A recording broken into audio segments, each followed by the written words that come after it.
Hey, yo, yo, yo. Peace, family. Welcome back to Flesh of the Gods,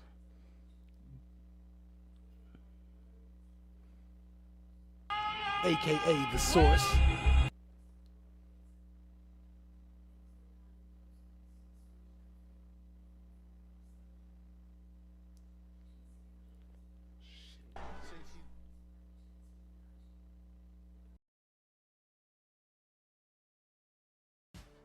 Sheriff and his daughter shows them goofing around as she sits on the back of his police car.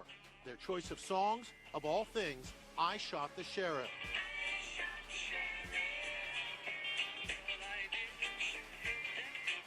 Well, he sentenced them. Now he sleeps in the same cell block.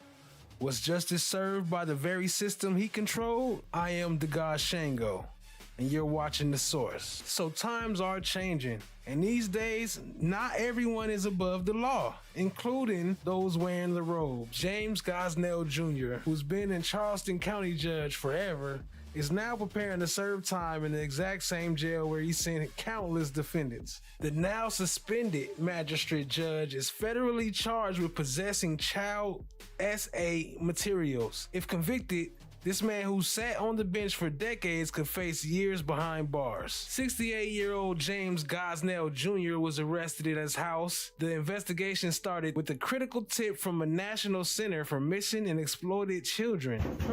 So apparently they found records of Gosnell's footprints online and some payments. His digital footprints, that is, his digital footprints. What up, what up? I see y'all. Trakesha in the building. Brown Sugar Babe in the building. Chant My Black is Golden in the building. What up, what up, what up? I see y'all. Appreciate y'all joining. Watch the rise. Made back in November of 2024. They was able to link that with Gosnell's phone number, email, and his of Gosnell's footprints online and some payments made back in November of 2024. They was able to link that with Gosnell's phone number, email, and his home address. They found multiple videos and images of very young child SA material, including content involving infants and toddlers. Crazy, family. But thankfully, his bond was denied. James Gosnell's attorney was clearly unhappy with that decision. But imagine how many times he put people in the same or even worse circumstances who may have even been innocent, while all along this guy is watching infant toddlers type stuff. What the hell, Bubba?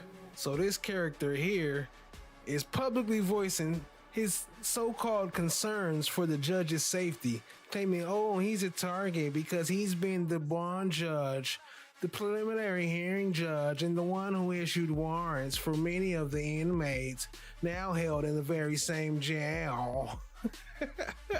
Shut the fuck up.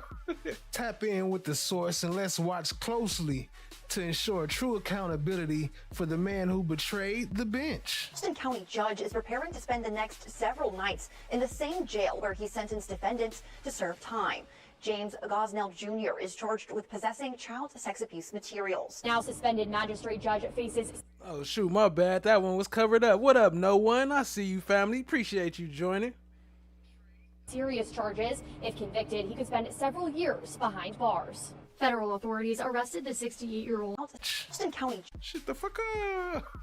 Tap in with The Source and let's watch closely to ensure true accountability for the man who betrayed the bench. Houston County judge is preparing to spend the next several nights in the same jail where he sentenced defendants to serve time. James Gosnell Jr. is charged with possessing child. Corruption of the bench is not isolated. In fact, it gets darker when you move to Appalachia, whatever it's called. You already I think it's called Appalachia. I think it's Appalachia. What up, Ali? I see you, family. Appreciate you joining. know about the fallout from the murder of Letcher County District Judge Kevin Mullins and how that case is deeply tied to this massive sex scandal they had going on with this local court system. As we previously covered, Sheriff Sticky Mickey Stines is now facing a murder charge for allegedly on camera killing Judge Mullins.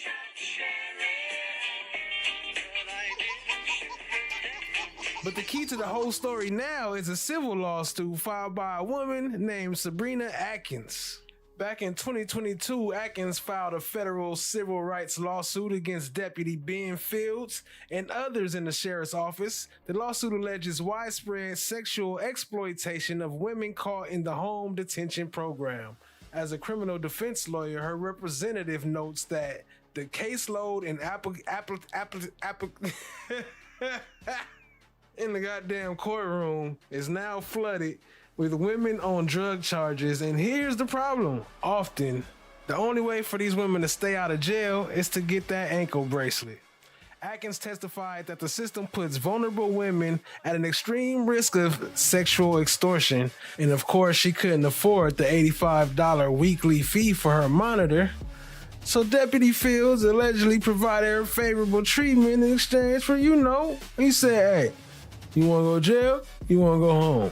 And she chose to go home. Before then Sheriff Mickey Stines allegedly murdered Letcher County District Judge Kevin Mullins, Stines gave a deposition in a civil suit. The lawsuit I filed, I guess, got tangled up with the allegations that Sheriff Stines murdered Judge Mullins. That's Ned Pillersdorf. He represents Sabrina Atkins, who filed a 2022 federal civil rights lawsuit. It was against Letcher County Deputy Ben Fields and others in the sheriff's office. So we have two different stories in one thing: the unchecked corruption of those sworn to uphold justice. The truth is never a straight line, but here at the source, we follow it, no matter where it leads. The world has changed. I never had hardly any female clients, and I say most of my caseload, I'm a criminal defense lawyer, is women and drug charges. That's what's going on in Appalachian courtrooms today. Atkins' testimony led to a prison sentence for Fields. He ran the county's home detention program. Atkins testified that the system puts women at risk of sexual exploitation. The reality is we have the courts are flooded with women, drug charges, and often the only way to get them out of jail is an ankle bracelet. And these women are so easily subject to sexual extortion. Atkins alleged she couldn't afford the $85 weekly fee charge for her ankle bracelet, and Fields provided favorable treatment for sex. The lawsuit alleges this happened inside Mullins' chamber for 6 months. He does have some videotapes of some stuff in the judge's chambers. What kind of stuff? Just with girl sexual and stuff. What describe? Have you seen the videos? I've seen one partly, just him having sex with girls to further people to get out of jail. Who was having sex?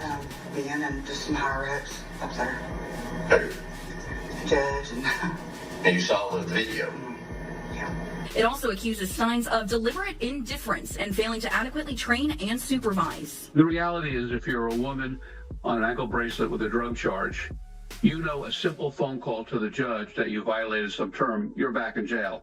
And these women know they won't be believed. 2 days after the suit was filed, Stines fired Fields, and later Fields pleaded guilty to several sexual felonies. Pillersdorf says, unfortunately, he doesn't believe what happened in Letcher County is an isolated incident. What I'm hoping to get out of all this is just to protect my female clients and other female criminal defendants. Part 2, the Graveyard Bayou. So we just seen the failure of accountability at the highest level of the justice system. But what happens when the failure to find answers moves to the streets? What happens when time and time again, the narrative and the official narrative and the police narrative and the answers they giving you just don't add up? No trauma, no foul play. Tell that to the 5 families who found their loved ones in the Houston Bayou in one single week. Somebody gotta be lying, family.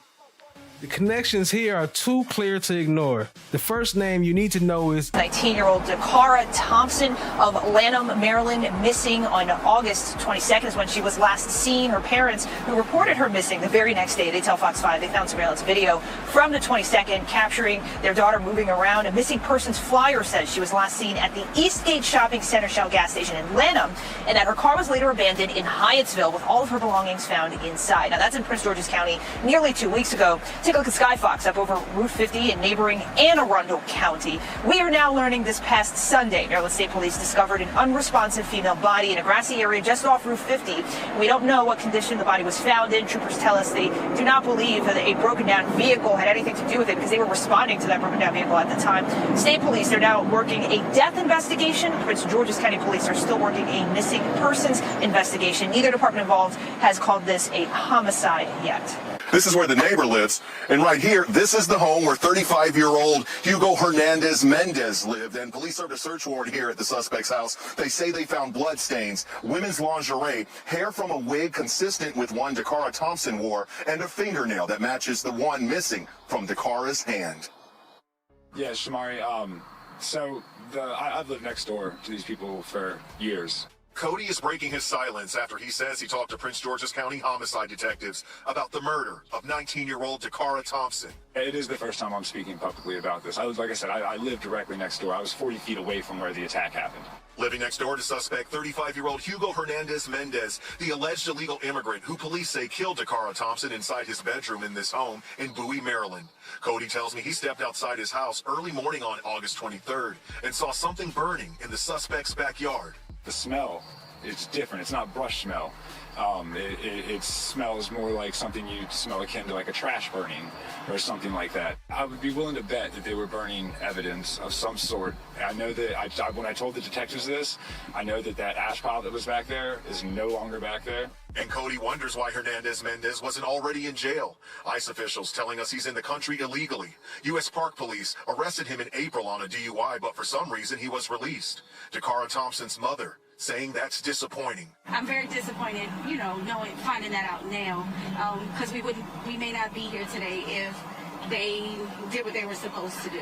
Detectives say Dacara was seen on surveillance video entering the front passenger side of Hernandez Mendez's SUV in a parking lot on University Boulevard around 3 o'clock in the morning on August 23rd. Her father telling investigators she had texts saying she was going to get gas. Those were her last known whereabouts before her body was discovered off Route 50. An autopsy reveals Dacara had skull and facial fractures. Being 40 feet from a murder, it's something that you're never going to get used to. It's something that you're never going to be okay with. It's something you're never going to be comfortable with. And my heart goes out to her family. I can't even imagine. They charged Hugo Hernandez Mendez with the murder. Now let's talk about a similar story with Jade McKissic, a 20-year-old college student who was reported missing after last being seen on September 11th, 2025.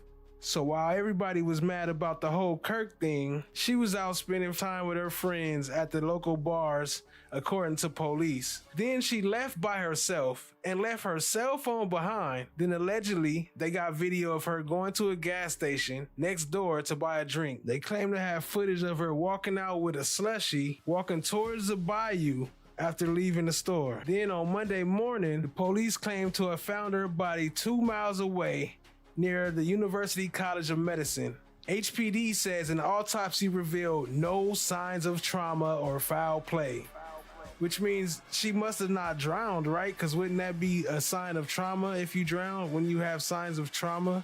And once again, the math ain't mathing. You telling me a 20-year-old left her cell phone, walked across the street and drowned herself in the bayou? And what's their favorite phrase? It's still under investigation. Another distraction. Clearly the evidence is right there in front of them in Houston. We're talking about a city where 5 bodies were dumped in the bayou in 1 week, family. So is this an isolated incident, or might there be a predator out there? It really made me think about the series Smoke and how the main fire investigator, the arson investigator, was actually the one lighting the fires. Like, that's the only one who's smart enough to get rid of all the evidence and be so smart to outsmart the system. Usually has to be somebody that actually works in the system. And well, not saying like smart, like they smarter than everybody. They just know what everybody gonna be looking for, and they already know that they the ones in control of the investigation, so all they gotta do is cover their own ass. Now check this out. The police chief says it's not connected. The mayor says stop speculating. The government is issuing a warning, not to the killer, but to the public for asking questions. Welcome back to the source, FOTG, family. Now let's be clear, family. I understand Houston is big, but within this last week, those 5 bodies found was only part of 13 recent bodies found within this past year in Houston. Then the mayor tries to shut down the conversation, saying, Well, Trish, today we learned that Today we learned that around the time leading up to her death. So I'm firmly of the opinion that if this was the work of a serial killer, that local law enforcement would be on top of it and they would be sending out warnings. Well, the message is clear. Shut up, trust the system, and stop looking for patterns. The source, FOTG, is not here to speculate blindly, but we are here to expose the glaring holes in the official story, and the best proof comes from the people on the ground. Tim Miller, the founder of Texas EquiSearch, seems to think different than what the mayor was saying. Tim Miller of Texas EquiSearch knows Houston Bayous better than most.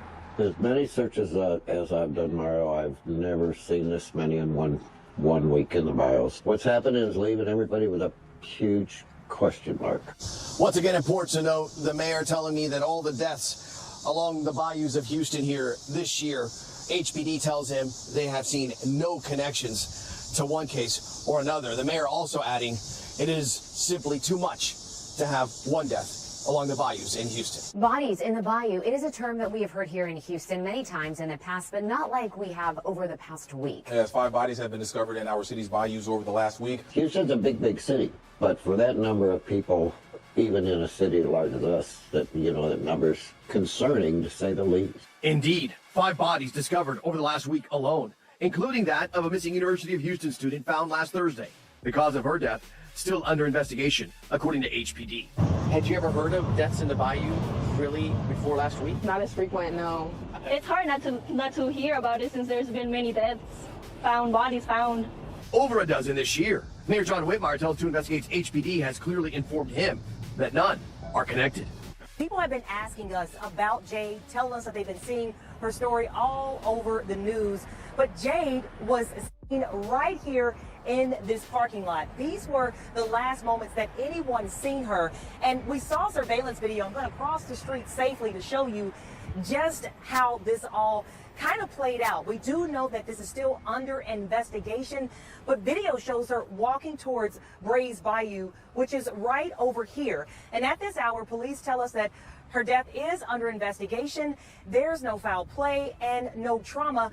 But it's still a lot of questions surrounding her death. We do know that she came here to that gas station. She went inside to purchase a beverage, and then she walked right over here. But we just don't know exactly how she died. We've been speaking to people all day. Some of them saying something's just not adding up. Others say that there's been a lot of deaths here in Brays Bayou. So we did reach out to Houston Police for more information, but right now they tell us that it's still under investigation. It's Jade Sage McKissic. The 20-year-old University of Houston student was last seen on September the 11th around 1 o'clock in the morning, right along North McGregory Way in 3rd Ward. According to Houston Police, she had spent the evening with friends at local bars and then left by herself and also left her cell phone. From there, she walks to this gas station. The clerk showed us video of her going inside and getting a slushie. She walks out these doors and walks into the parking lot. And this picture from surveillance shows Jade circled in green in the far right corner of your screen. It's the last time she was seen, according to police. It shows her walking towards Brays Bayou. To give you some perspective, the gas station is about 100 yards away from Brays Bayou. I'm going to actually walk and see how long it takes me to get there. That video was sped up, but it took me about 27 seconds to walk from the front entrance to the intersection of McGregor Way and Scott Street. This camera right here at the end of the gas station shows Jade walking towards the left of the bayou, and then she goes out of frame. Sadly, 4 days later, Jade's body was found in the bayou about 2.5 miles from the gas station. Police said an autopsy revealed no signs of trauma or foul play, and the cause of her death is under investigation. Jade was a junior who was studying strategic communications and advertising. She was part of the 2025 UH orientation team and worked on campus as a front desk assistant. So again, just another live look here at Brays Bayou, where police recovered the body of Jade McKissic. And just to give you that perspective again, just to kind of show you how close we are to this Shell gas station where she was seen on camera going in and getting something to drink. She goes out, she walks out of frame from this area, and then her body is found 4 days later. So still a lot of questions surrounding her death. We know Houston police and the medical examiner's office will work to try to figure out exactly how she died. Now, we have learned that there will be a memorial for Jade this Monday on September 22nd. It's going to be held at a park on the University of Houston's campus. You could read more details on our website at click. Keanu Reeves drive 33 miles away to a Cracker Barrel interview in Detroit. Damn, 33 miles in Cracker Barrel? We already know the things that come behind them. Now she get done with the interview. Immediately she called her mom right after. So she stepped outside. 2 girls were found in a refrigerated tractor trailer yesterday after it was involved in a crash on I-15. Take a look at video from the crash that caused major backups near Linden. While police were investigating the crash, they discovered 2 girls ages 12 and 14 inside the trailer. They say the girls had likely been in the trailer for about 2 hours and there was no way for them to exit. Officers also say the thermostat was set to 30 degrees. The driver, Jacob Ortel Scott, was arrested for aggravated child abuse. Utah Highway Patrol is now investigating. Breaking news in the last half hour, Houston police say the initial autopsy of 20-year-old U of H student Jade McKissic found no signs of trauma or foul play, but the cause of death is still under investigation. McKissic's body was recovered earlier this week from Brays Bayou 4 days after she was last seen. According to Houston police, she was last seen at a bar and restaurant right along this area. She was there with some friends. From there, Houston police say that she left that restaurant and left her phone and then walked right over here to the Shell gas station. Now, I did go inside and speak to the owner. He did tell me that he is waiting to see if he can get in touch with the gas station owner who has access to the video to see if we can kind of get a better perspective of what Jade was doing. Police say that she purchased a drink and then she walked right out here beyond this gas station, and right on the other side of this gas station is Brays Bayou. Police say that is where Jade walked to, and ever since, there's been a lot of questions surrounding her death and disappearance. Now take a look at some of the video that we have been following with this story. So Jade was reported missing on September 11th. 4 days later, her body was recovered from the bayou. The autopsy revealed no signs of foul play or trauma. HPD says her cause of death is under investigation. She was a student at the University of Houston. She was 20 years old. She was a junior, majoring in strategic communication and advertising. She was also a part of the 2025 UH orientation team and worked on campus as a front desk assistant. So a lot of questions still surrounding her death and disappearance, but right now Houston police a lot of confirming questions. that there are no signs of foul. Do that sound like the type of person to get drunk and leave a phone at the bar? And first of all, she wasn't even old enough to drink, so you gotta question that too. Did the bar let her drink there? Because she was only 20, so she's not old enough to drink.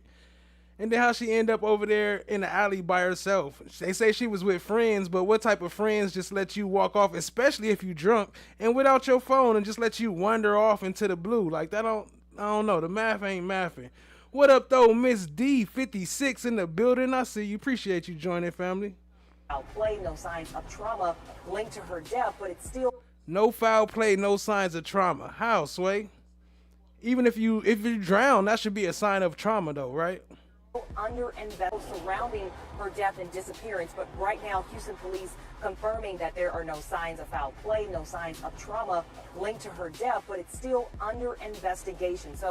But either way, the reality is the bodies are piling up, and HPD's only firm statement is stop looking into this. There is no connection. The dark truth is dozens, maybe even hundreds of people have been found dead along Harris County waterways since 2015. This is not just a recent spike. This is a systematic failure to properly manage and investigate these long buried secrets. These secrets of people who just simply vanished. Beneath the murky and slow-moving current of Houston's bayous are secrets buried deep underwater, junk, abandoned cars, and even bodies. In 2015, Channel 2 Investigates discovered hundreds of vehicles submerged in local bayous. We really began looking into it, and 3 years later, the story is more grim. Dozens of people found dead along waterways in Harris County since 2015. Investigator Joel Eisenbaum discovered at least 40 cases. Tonight, he's telling their stories and revealing the deadliest stretch of water in the county. This summer, I heard someone screaming, "Help me!" on Greens Bayou, 58-year-old Rebecca Sue Heinrich was found in the water. dismembered. The same month on Brays Bayou. I was like, I think that's a body. On Buffalo Bayou, and then Sims Bayou. In July, 4 bayous with 4 bodies that got us thinking. How many are in there? Channel 2. For anybody who missed the Smoke part when I was talking about the movie Smoke, has anybody in the comments watched the series Smoke? It describes this so much. Like I swear to me, it's like watching it again. Like, only person that could be doing this type of stuff and getting away with it in that county would have to be like one of the detectives, the person that's covering up all the evidence or pointing out the stuff to be like, all right, that's another thing, but I'm going to keep it going. Who investigates, led by Texas EquiSearch CEO Tim Miller, has ventured into Houston's murky depths before. I believe it was May the 12th of 2014 when Channel 2 broke the news with Joel Eisenbaum. A few years ago, Miller's team discovered and mapped the staggering number of sunken cars hidden in our bayous. Now, 14 when Channel 2 broke the news with Joel Eisenbaum. A few years ago, Miller's team discovered and mapped the staggering number of sunken cars hidden in our bayous. Now Channel 2 Investigates is mapping the bodies. In Harris County alone, we discovered at least 40. 40. At least 40. And I'm sure it's more than that. Chad Black is Golden said Dexter. That's a fact. That's what it reminds you of. Dexter. That's another one. Dead people have been pulled from our bayou since 2015. It's stunning. I mean, I'm almost speechless. I don't know what to think of it. Of the 40, we found only 6 were clear-cut homicides. In twice as many cases, the manner of death remains undetermined. Autopsy records show the greatest share of victims met their end by accidental drowning. After taking a closer look at the 12 of them undetermined, but they gonna say they don't have a problem though. What up, Aubrey? Yeah, I see you. Appreciate you. Reportedly, HT and ST connected to that bayou. Allegedly, sources say. HT and ST connected. Numbers, it would in fact appear that most of the people who die in our bayous don't die by murder, but sometimes by misadventure. My brother's name is Michael Edwards. I was pretty much devastated. In February, 59-year-old Michael Edwards, a carpenter by trade, apparently lost his footing and slipped into Brays Bayou. There was a witness that saw him go into the bayou, but by the time they couldn't find him. Hours later, they did. Edwards had drowned along a curious stretch in southeast Houston. Since 2015, 7 other bodies have surfaced in the same 3-mile section of Brays Bayou. It's an area we know well. It's just curious to me that these bodies are found in the same stretch where all those bayou cars are. I wonder if it is a coincidence. I mean, I don't know. I mean, I'd like to put my boat in the water right now that we came up with this information. With the busy Gulf Freeway on one end, where 40-year-old Douglas Mills was stabbed and dumped in April, this area is well-traveled, with easy access for most. Heartbreak for some. I still have trouble believing it. Dozens of one of their own, the body of 20-year-old Jade McKissic, was found in Brays Bayou a week ago today, just a few days after she had been reported missing. The medical examiner is still trying to determine her exact cause of death, but investigators say there are no signs of foul play. Jade was one of 5 people whose bodies were recovered from local bayous just last week. Yeah, this information sparking rumors online of a possible serial killer in the city. Stephen Goen talking to experts who explain why they believe there's no cause for concern. For many, the numbers are alarming. At first, 2 bodies were recovered in bayous on Monday, including that of college student Jade McKissic in Brays Bayou. Her death still under investigation. Then, 3 more bodies were found on Tuesday, Thursday, and Saturday. In all, at least 13 bodies found in Houston bayous this year. Online, while theories of a possible killer have spread, University of Houston criminal justice professor Dr. Christy Gehring says that's not what any of the publicly available information leads to. The short answer is no. I know that it can be pretty alarming. University of Houston criminal justice professor Dr. Christy Gehring says that's not what any of the publicly available information leads to. The short answer is no. I know that it can be pretty alarming for people. She says social media and true crime culture may fuel speculation when in reality there are other more likely explanations. Possible that it's accidental deaths, less scary explanations for all of these bodies turning up. Gehring also points to the fact that there's not a known pattern in these cases. When you talk about serial killers, they tend to target a particular demographic. Former HPD officer Tom Nixon agrees. I don't think there's a serial murder problem because the causes of death are not consistent from what I have read and from what I understand. From experience, Nixon tells us bodies have long been found in Houston's bayous, many of them accidental deaths or those who died by suicide. You know, while there were 5 in 1 week, overall, it's probably not going to deviate from any kind of historical pattern. Still, this recent string of discoveries has some questioning whether more should be done to secure or monitor the city's waterways. Nixon says you should always be cautious around the bayous, especially during heavy rainfall. Meanwhile, HPD told us they don't comment on speculation. So I think there's a lot of sort of perpetuating this fear on social media and media that may or may not be warranted. Can I pet that dog? No. Can I pet that dog? No. Can I pet that dog? No, Can I pet that dog? Well, we learned today that Gosnell will stay behind bars as we await a preliminary hearing. This comes after his attorney waived that detention hearing this afternoon. We learned today that federal investigators say that they found hundreds of photos, videos, and conversations involving children and infants less than a year old. The Department of Homeland Security searched Gosnell's Charleston home on September 16th. Then on the 17th, they searched his Charleston County court chambers where they seized bank records. Those bank records, they say, confirmed transactions for child sexual abuse materials. This stemmed from a cyber tip from the National Center for Missing. Now, this is a judge we talking about here. A judge, and they always talking about, oh, go to court, go to trial, or whatever, the police officers. They all them and follow them. They doing right. Like, man, these are the type of people that's in control. These are the people that's in positions of power. And that's crazy. Like, they act like we do all wrong as far as people in general. Like, we the ones do all wrong, but they be up there worse than everybody here. Just like some of the pastors and preachers out there too. Exploited children in late 2024. James Gosnell was appointed to the position of trust to protect the community from criminals amongst us. But as detailed in the government's detention memorandum, he is alleged to have abused and exploited the most vulnerable, which are infants and toddlers. Federal agents say they are still combing through all of the evidence on the devices. In all, 14 USB drives and iPhone discs, iPads, VHS tapes, and numerous other electronic.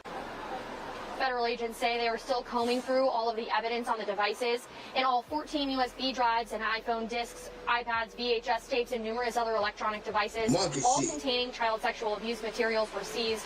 Federal officials say they also found messages where Gosnell talked about sexually abusing neighborhood children. The community from criminals amongst us. But as detailed in the government's detention memorandum, he is alleged to have abused and exploited the most vulnerable, which are infants and toddlers. I had to rewind that part. Did y'all hear that? 14 gigabytes plus more stuff of 14 gigabytes, family. You know how much footage that is? That's like 3 of these shows I put together. Them 4-hour shows I used to do. No, depending on the size, but especially with pictures and stuff, that's like so many freaking pictures. And they got these people in charge, in positions of power. This is the ones in the black robe now we talking about.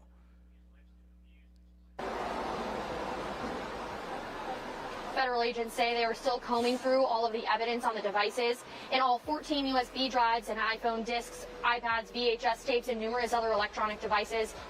My bad, not 14 gigabytes, 14 USB drives. So they could all be more than, they could all be up to 16, 17 gigabytes. USB drives could be way bigger than that. So it might be even way more than 16 gigabytes. That was cutting them slack. She said 14, my bad, not 16, 14 USB drives, not gigabytes. So each one could be 2, 4, 6, 8, as many as they wanted it to be. 32. Ain't no telling how big those gigabytes are. What up, Lady L? I see you. Appreciate you joining, family. Appreciate you tapping in. All containing child sexual abuse materials were seized. Federal officials say they also found messages where Gosnell talked about sexually abusing neighborhood children. Federal agents also found evidence Gosnell was leading Zoom posts to, quote, teach other pedophiles the tricks of the trade, end quote. Federal investigators are now calling on the public to help them identify potential victims. Our website has more. Emily, according to that latest court filing that you just mentioned, it reads that, quote, the weight of the evidence against Gosnell is immense, overwhelming, and conclusive. It's a disturbing case made more disturbing by the defendant's standing within the legal community. In addition, that filing also read, quote, as a judge, he was intimately involved in the administration of justice, including individuals charged with child sex crimes. He knew the legal consequences if he was caught. He knew the reputational and community harm that would result. He knew the harm that comes to the children victimized in the CSAM industry, and yet he still persisted. Now, authorities are asking for help to locate and identify any and all possible victims. Some of them may be in the Charleston area, and Homeland Security needs the public's input to assist in that. They ask if you have a child or know of a child that was ever alone with or held by James Benjamin Gosnell. They ask that you please come forward with any information. ABC News 4 legal analyst Charlie Condon says coming forward in cases like this can be extremely difficult, but it's something that should be done right away. And there are plenty of local advocacy organizations that can help. If you think there's a chance that this defendant had access to your child, to do all you can to look into the matter. Now, whether that's a physical exam or talking, if the child's verbal, to talk with the child in the appropriate setting. And if you want to get professional help, again, we've got some really, really good organizations here in the Low Country. And Homeland Security has set up a tip line for that purpose on Twitter or X. It is there on your screen. You can notify investigators. Sheriff and his daughter.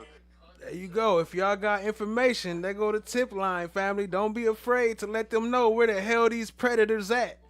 What up, though, Miss DB? I see you. Appreciate you joining, family. Miss DB in the building.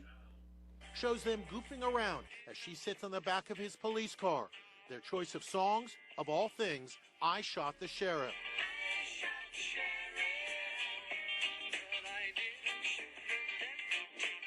Everybody know I'm pressure.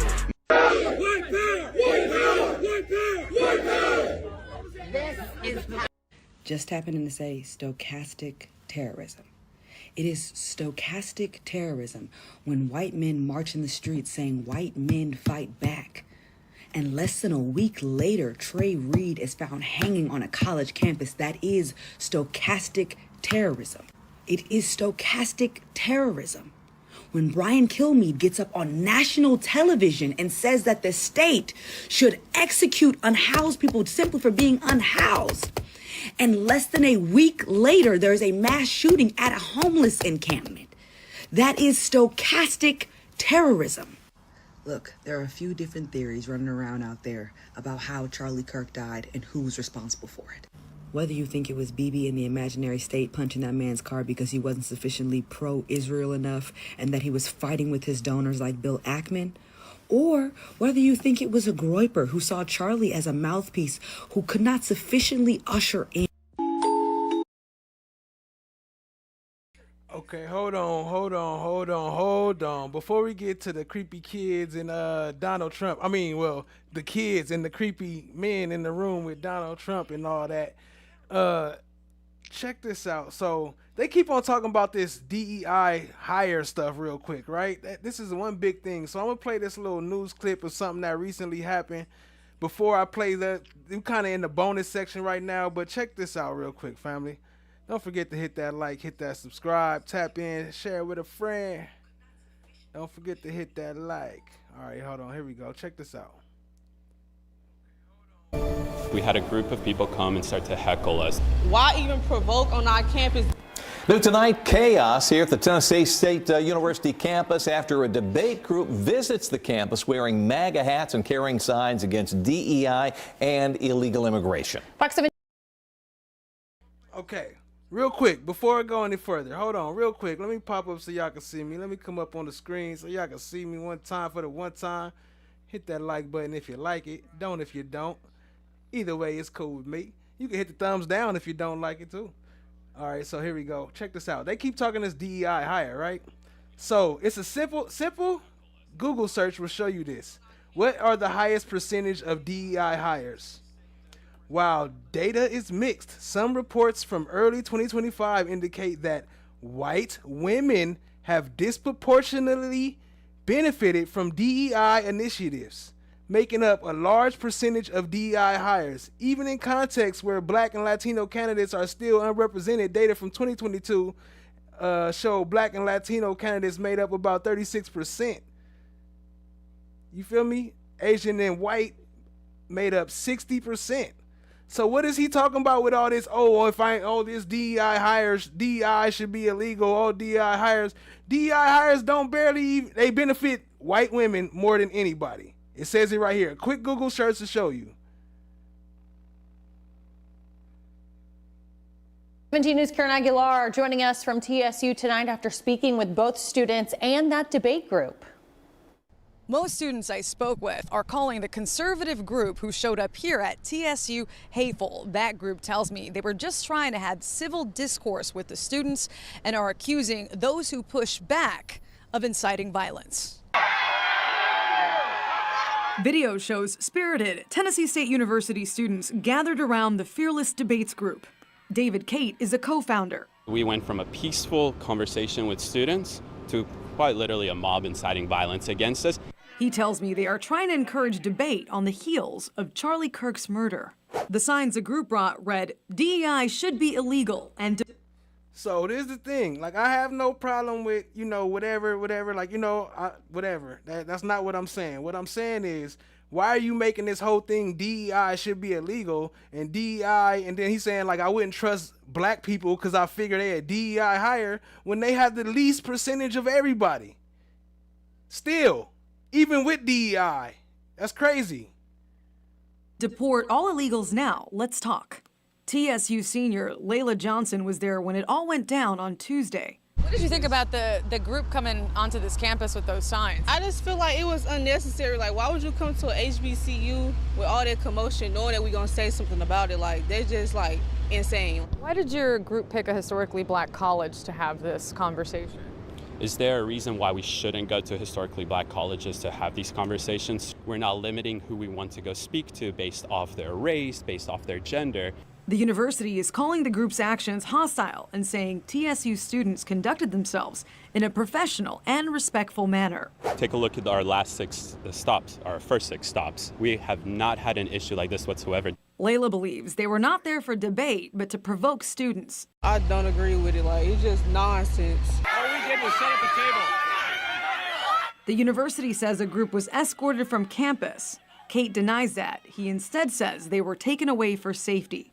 TSU adds they were not authorized on campus. Are you guys going to continue to just show up to public universities if they don't answer?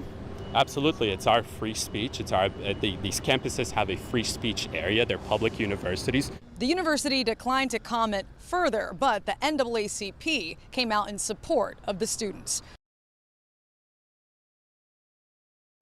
A simple Google search will show you how much lies they be spreading. And everybody just be like, oh, they so truthful, so truthful. Just search it. Just search it. All right, so this is the part 3. We're going to get into some of the different stuff than what we had before. So let's just tap in.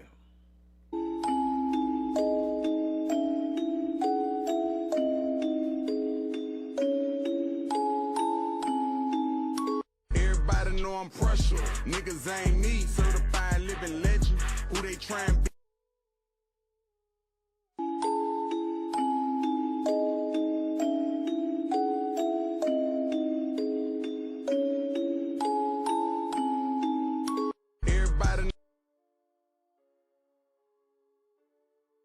Rockdale County parents say they need answers after their children found segregation signs posted at water fountains and inside the cafeteria.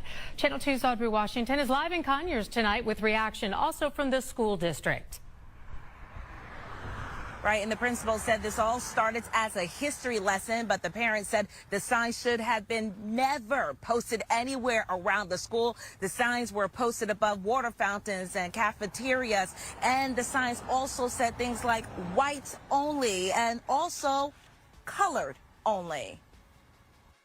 He said one was written in black and one was written in, I think he said a gray marker. They don't have a picture of the signs, but some Honey Creek Elementary parents say their kids told them exactly what they saw here inside a school a few days ago. Signs above the water fountains and in the cafeteria that said white only and colored only. School district spokesperson tells me Defense attorneys for the teen charged with the Humiston family murder say they need another year to prepare their case on why the teen should stay in juvenile court. What we're facing is, reluctant witnesses. Attorney Amy Parker said the defense is hitting roadblocks with interviewing friends and family of the teen. Prosecutors want the teen tried in adult court, alleging one by one he shot his parents and 4 siblings inside their home on Lake Alice Road in October 2024.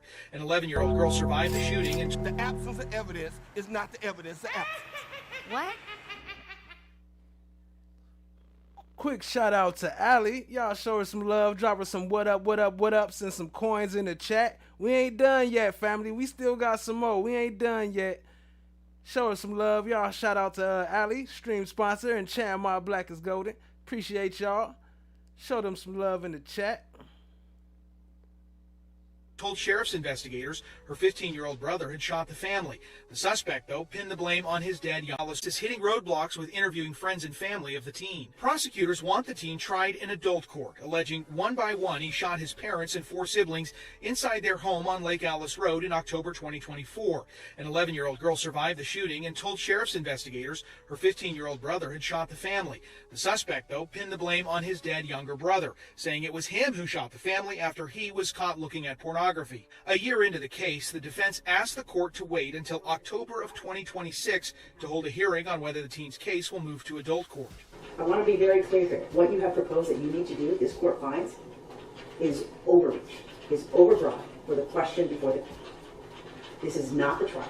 But Judge Veronica Galvin was not convinced. I'm focusing on the jurisdiction of this case and where it will be housed. We're not going to have a mini trial in order to determine jurisdiction. Prosecutors said they are ready to make their case now. This is something that in the 9+ months that we've now been working on this case should have been done already. That it appears both are black females.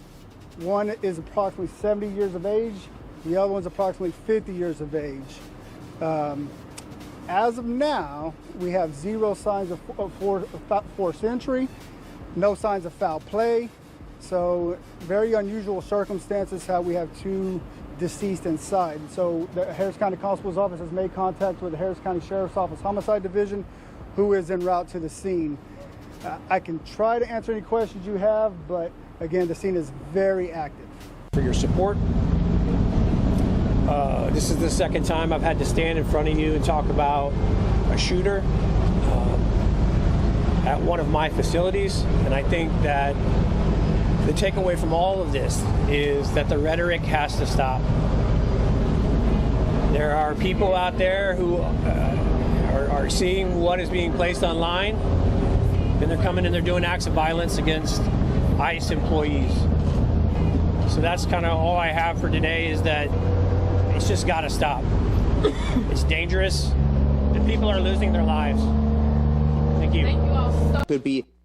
So I feel it's a lot of stuff being set up right now.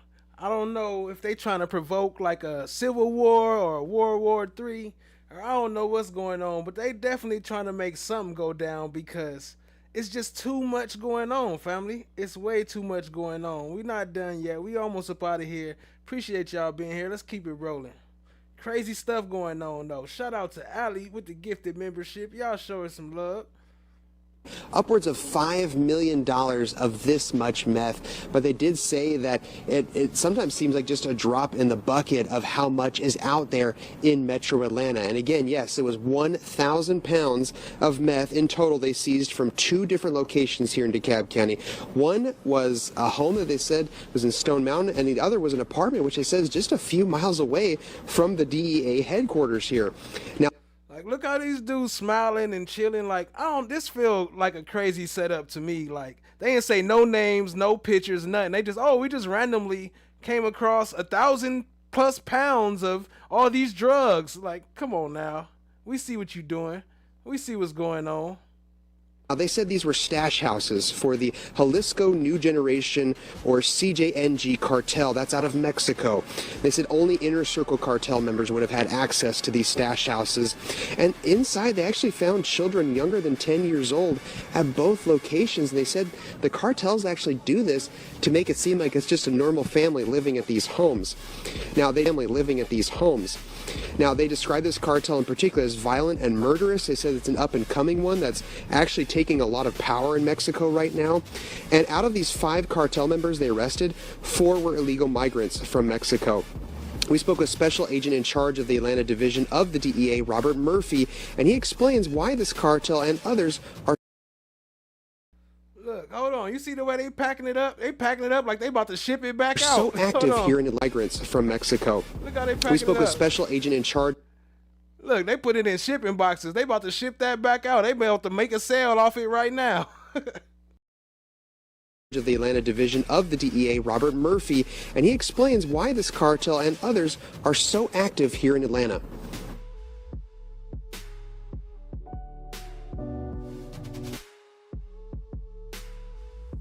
Now this is crazy right here, family. They got video footage of this dude pulling a body out of his car. They came and picked up the body. It's all on tape. Why are they not pursuing this dude? Moment of silence for everybody that then passed during this show, for all the lost ones. Respect and power to all of y'all. The 13 in the Bayou. The sisters that was lost. Whoever this is that he's stepping on right now. Crazy. Look at him. What is wrong with these people? Moment of silence.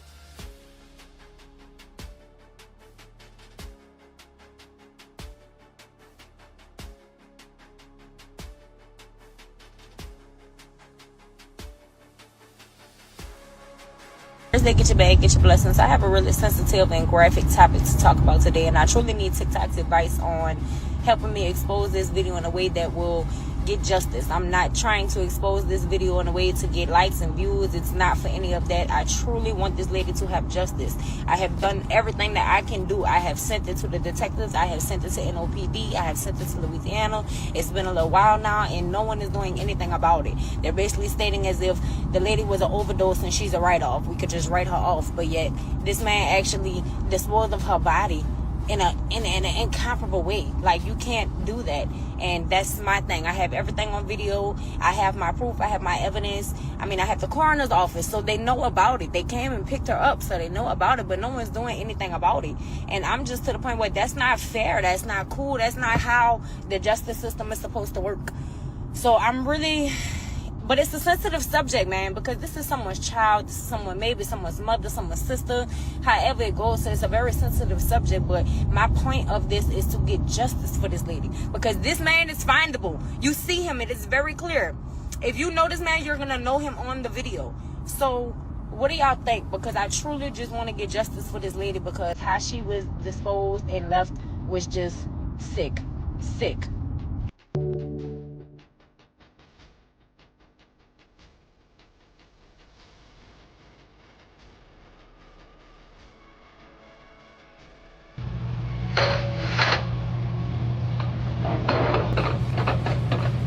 Your shirt's pretty fucking racist, by the way.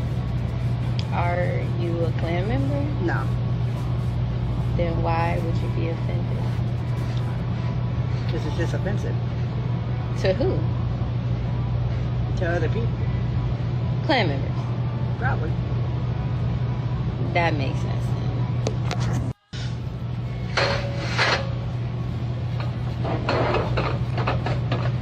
Your shirt's pretty fucking racist, by the way. Are you a Klan member? No.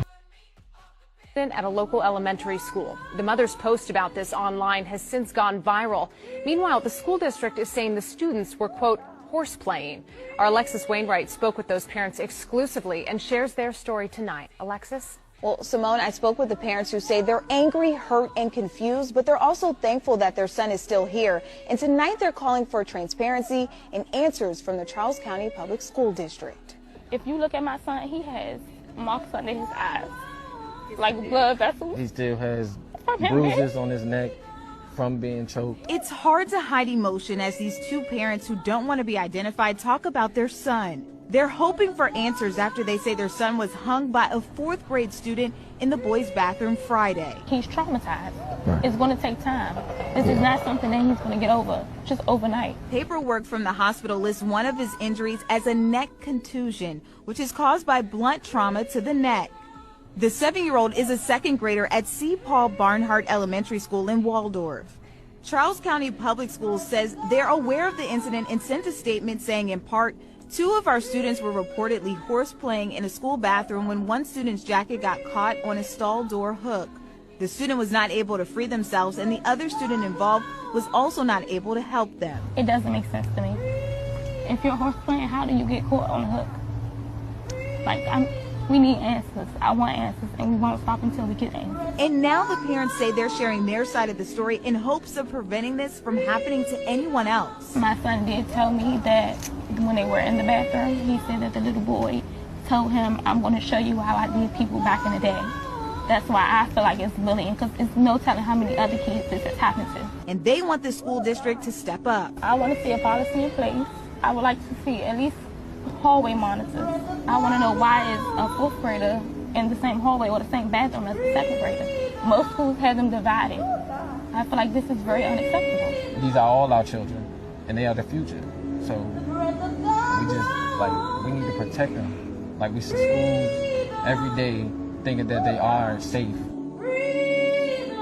And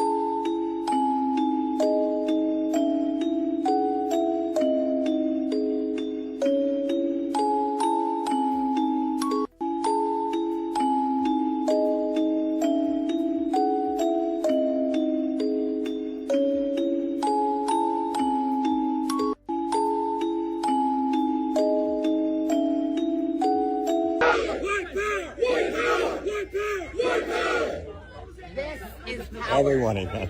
Y'all are sad. You are hurt, devastated people. This is power. Everyone again. Y'all are sad. You are hurt, devastated people. This is power. This is what power looks like. How does it? My question is, why are the police standing on that side facing the crowd instead of facing the people that's in mask in the truck screaming white power? How does a friend people of color? That is what power is. Look, it's a black cop back there too. You see him back there with his arms crossed? He's saying that the people on this side of the camera is causing the problems. Wait, that's what I'm willing to do. Go away. The Aryan nation has never existed and never will exist. Y'all traded with agriculture and ethnicity and background you came from. America's for power. 1790 That's what you Immigration Act did. declared America. Dude, shut up! We don't want to hear about your fucking bullshit. Y'all are hurting. You are hurting inside. To your younger self.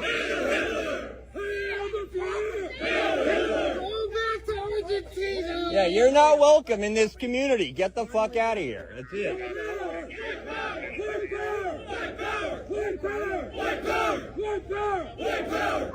All right, they're coming, sir. You are sad and scared. Better be fucking fast, dude.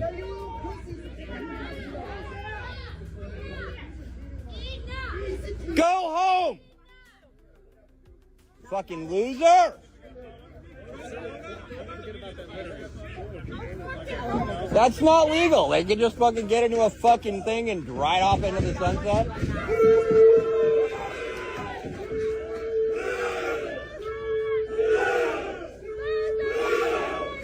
And you're gonna let them do it. I get it. He just it's like 4, 5, 6 police there. They just let these dudes climb into the back of a fucking U-Haul truck.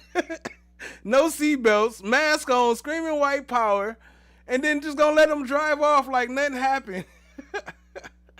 But we be tripping, right? I be tripping. I'm the one wrong, and this is why they don't share my views on YouTube. You don't want to deal with it, but that is not legit. It is, totally. I take responsibility, though. It is my fault because I play stuff like this, and I know people don't want to see stuff like this, so it's my fault. I take responsibility. They're not allowed to do that. And they're not going to fucking do it. I know, then don't stop us locking it. I'd rather them go to jail. I get that they can't do it on that principle, but they can do it on this. I know. So why can't we break the fucking law to stand up against it? Fucking great. Okay. We do something, we fucking go to jail. They fucking show up as a bunch of fucking Nazis and they get to ride off. Fucking bullshit, dude. Men fight back, white men fight back. Here's what I don't understand. Looking at this rally where they're honoring Charles Kirk. White men fight back! White men fight back! White men fight back! I'm trying to understand that. White men fight back against what? Black people didn't have anything to do with this. White men fight back. First of all, what happened to him was horrible, but what does white men fight back mean? I think it was a white man that did this whole thing. So what are you saying white men fight back? Time to blame black people for what? This shit happened in Utah. There were no black people around. I've been to Utah. Not a lot of black people there, so I don't know where they're getting this chant from. White men fight back. What are you fighting back against yourself? All of a sudden, black people are being blamed for what? Now HBCUs have to close their campuses because of threats. Of what? Threats of what? Why are you f***ing with black people? What did black people have anything to do with this Utah shit?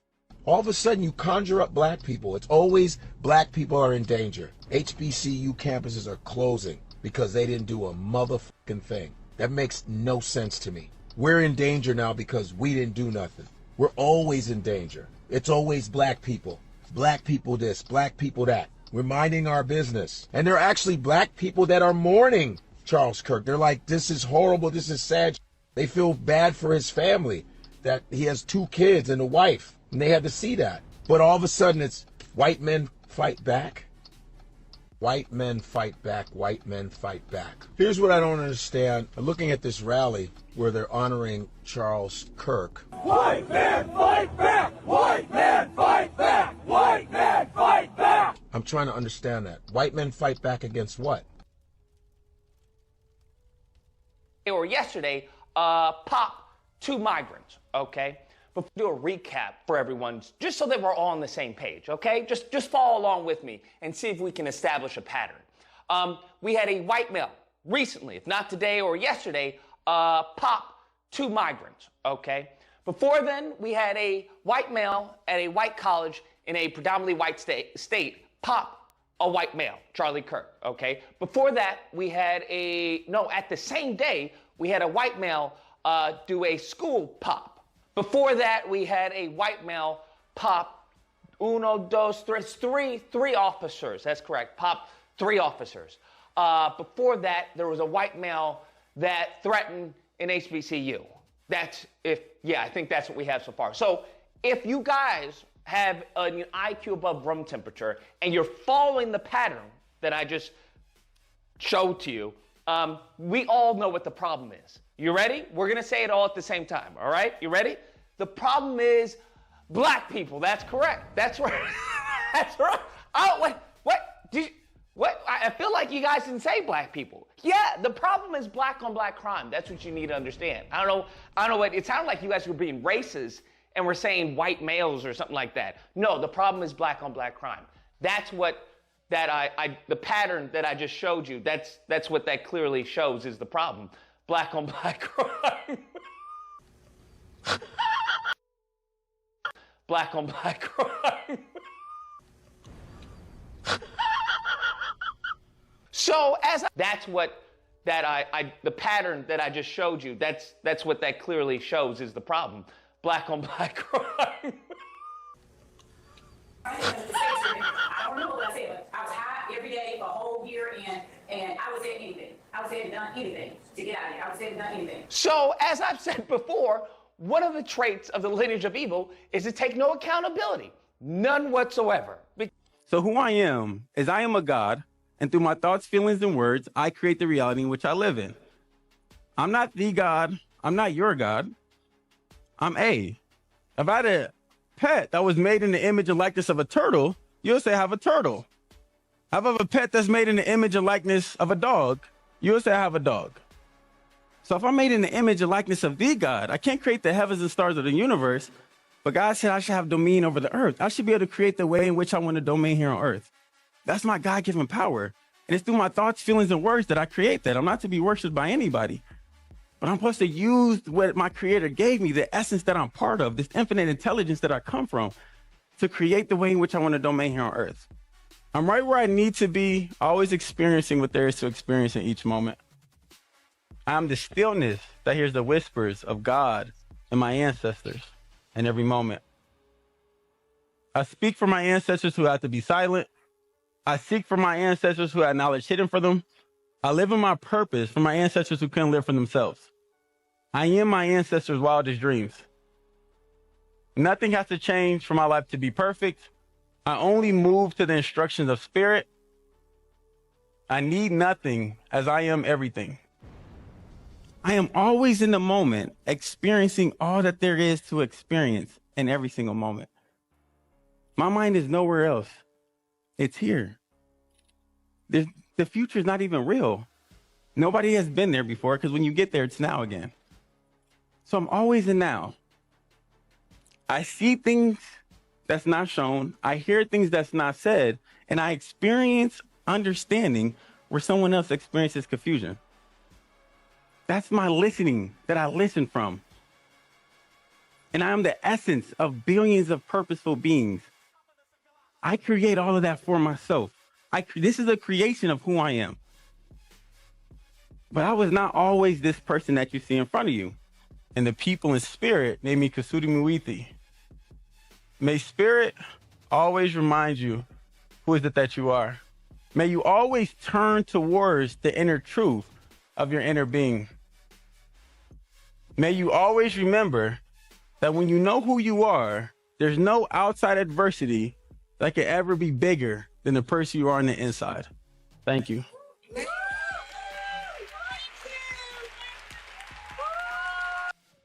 And anybody that support him. What did I miss? Anybody that support him, you ain't missed much. We wrapping up. I tell you the same thing. Go sit down back in the back somewhere. Because Daddy Baby gonna hold the line. Y'all hear me? And I don't cover nobody. My job is to keep you straight so God can smile. If I let the devil have an upper hand, he'll destroy all of you. I don't give him no room.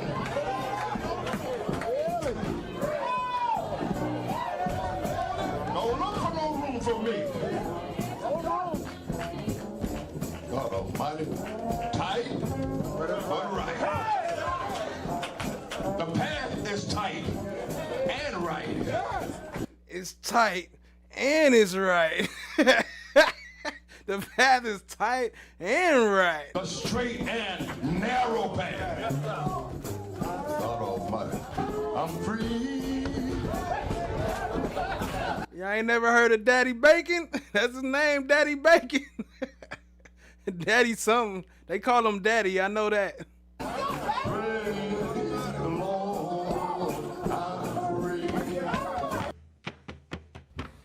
Yeah, that's enough for tonight. Appreciate all y'all being here. Shout out to everybody in the chat.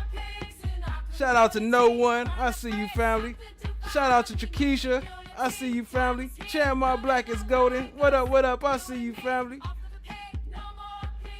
Allie in the building.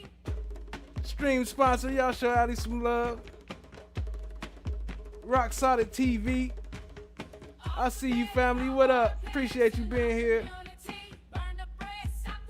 Lady L, appreciate you being here. Miss DB, I see you. Appreciate you being here. Aubrey Yard, what up, what up? I see you. Appreciate you. Miss D56, appreciate you. Appreciate you tapping in. Much love, much love. Allie, Brown Sugar Babe, much love. Shout out to Brown Sugar Babe. Chad My Black is golden, stream sponsor.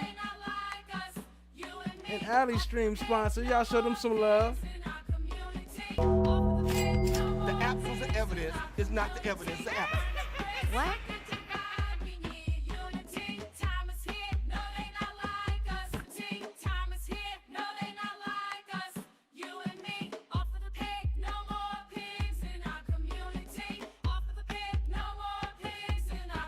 Shout out to our stream sponsors. Hold on. I gotta see him pull up one more time. Y'all see my boy? Y'all see his chariot? He pulled up in a chariot.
Y'all go sub up to Rock Solid TV.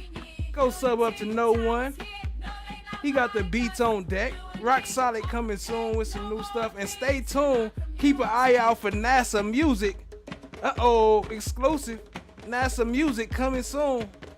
Stay tapped in, family. You dig?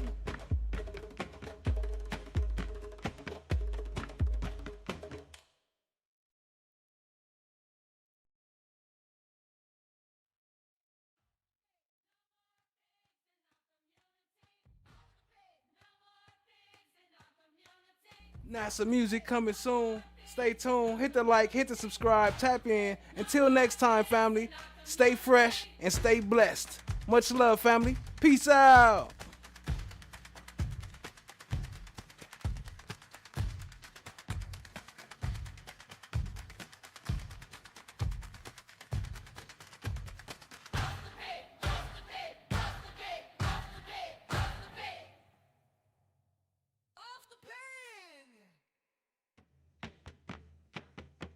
Well, the tables are turning. We got judges getting put in their own jails to face prison time. Law enforcement allegedly tangled up in the murder to a city that just dismisses a spike in dead bodies as unconnected coincidences. And you want to talk about lack of accountability. Well, if you want the raw data, the uncensored documents, and the names the news won't print, then make sure to hit that like, hit that subscribe, tap in, and share with a friend for more of this content. And if you have any thoughts about any of the cases I covered tonight or any ideas you would like to see, feel free to drop them in the comments. As always, I appreciate you being here. Until next time, family, stay fresh, stay blessed, and peace out.